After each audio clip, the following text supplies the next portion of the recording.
welcome back. Before the break, we spoke about how autos has come out of a long, degrowth cycle.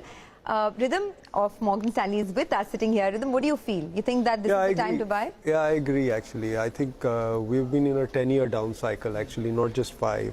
And there's a huge amount of pent-up demand. And discretionary incomes are rising. India has crossed that threshold of $2,000 per capita income. At that point, a lot of these things actually will, see exponential growth. So it's a comment I'd make about discretionary consumption in general and autos in specific. Only thing you have to be careful about the electric vehicle disruption. So in the auto parts industry, you can buy a lot of companies that will not be touched like tires by electric vehicle disruption, because you need tires whether it's electric or non-electric. What else, Rhythm, is top of mind? Real estate. I think real estate looks good. Again, very similar theme to autos. Of course, stocks have done very well. So you buy your stocks when the valuations, are in your favor. Do you think there's a longer runway for which will last the cycle? I think residential demand is just about starting and is probably entering into a long-term upcycle. So we should see a fairly good, and this is a little different from the 03-07 cycle where developers focused on buying land at cheap prices and then making money out of it. Now it's a more conventional real estate sector which is driven by turnover, so volume. Sure. So I think we have matured as a real estate industry, and this looks quite interesting. Rhythm, defense is emerging as a big sector, right? Yeah. We had Ramesh Damani last year. He was making this point that this could be a massive sector. Initially, of course, just 1 or 2 stocks, but now this list is expanding, and some serious investments coming in this space. Are you bullish here? Yeah, see, Anuj, you can trade there. I'm not so sure about the secular story in terms of stock market, because usually it's a difficult business. Revenues are lumpy, working capital cycles are long, return on capital gets challenged, you're dependent on the government for your order book. And a lot of balance sheets are stretched also. Yeah, so it's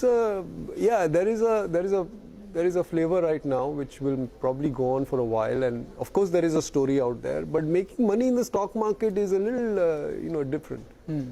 So I wouldn't puncture the story right now. I think there's some legs left, but longer term I like to focus on businesses that generate return on capital, have tight balance sheets, don't have long working capital cycles, don't have lumpy revenues. These are easier businesses to own and sleep on. Rhythm, lastly, before we let you go, what about the mid-cap and small-cap? Because in your reports also you keep advocating that there is still a lot of room for mid-caps and small-caps to do well.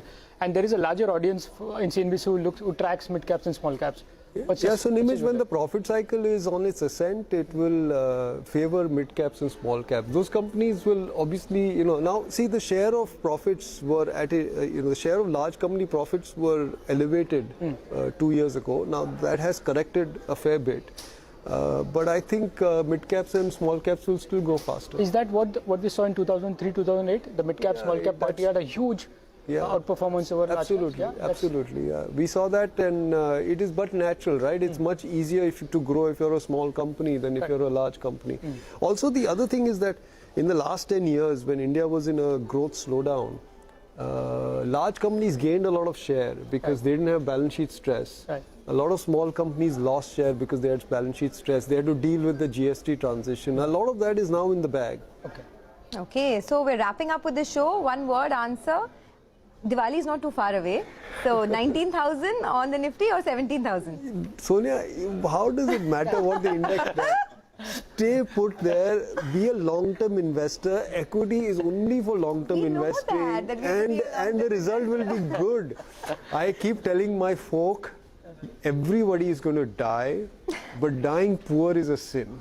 Die rich. I mean, I like this version of it. There's a bit of a philosopher in him, right? I mean, I like it. It's morbid philosophy. Not morbid. I mean, Rhythm, the problem in Rhythm in India long term is 3 days.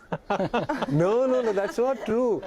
And sorry, I may be extending this show for a while, but somebody was challenging me about domestic flows, saying that this balloon will get punctured. And I said, listen, India has 150 years of equity investing culture. And those who don't have memory, in 1992, just before the Harshad Mehta, bull market ended, 25% of household savings were going into equity. Wow. Just to give you the context in today's terms, $700 billion is household saving. 25% of that is almost $200 billion. We are nowhere there. We're still scratching the surface. So. I told you Rhythm was in a good mood today, right? Yes. Okay, on that very optimistic note, Rhythm, thanks a lot for joining in. And you folks have a great weekend. Thanks for watching Editor's Roundtable.